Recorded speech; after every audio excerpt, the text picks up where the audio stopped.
এখানে এক্সেলে কিছু order date দেওয়া আছে, প্রোডাক্ট নেম দেওয়া আছে। আমরা যদি দুটোকে একসঙ্গে কম্বাইন করতে চাই তাহলে আমরা এখানে নর্মালি কম্বাইনের জন্য যেটা ব্যবহার করি সেটা হলো কনক্যাটিনেট ফাংশন, ফার্স্ট ব্র্যাকেট। এবার টেক্সট 1 এর ক্ষেত্রে আমরা এই সেলটিকে সিলেক্ট করে দিলাম, কমা, মাঝখানে দিলাম একটি গ্যাপ, কমা, আর টেক্সট 3 এর ক্ষেত্রে আমরা এই প্রোডাক্ট নেমটিকে সিলেক্ট করে দিলাম, ফার্স্ট ব্র্যাকেট ক্লোজ, এন্টার।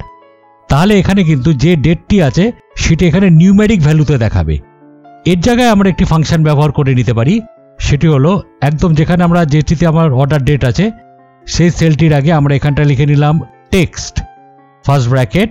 এবার একদম এখানে লাস্টে এসে এখানে দিলাম কমা। এবার এখানে ফরম্যাট টেক্সটের এখানে আমরা যেভাবে এটাকে দেখতে চাই সেটি হলো আমাদের এখানে আছে ডিডি, একটা হাইফেন, এমএম, একটা হাইফেন, এখানে ওয়াই ওয়াই ওয়াই ওয়াই, চারটে। এই ফরম্যাটে আমরা ডেটটিকে নিয়ে আসবো। এবার ফার্স্ট ব্র্যাকেট ক্লোজ, জাস্ট আমরা এখানে এন্টার দিলাম। তাহলে দেখুন এখানে ডেটের সঙ্গে প্রোডাক্ট নেমটি কম্বাইন হয়ে চলে এসেছে। এবার আমরা এটিকে যদি ডবল ক্লিক করি তাহলে দেখুন এখানে একদম পারফেক্ট ডেটের সঙ্গে প্রোডাক্ট নেমগুলি দেখিয়ে দিচ্ছে।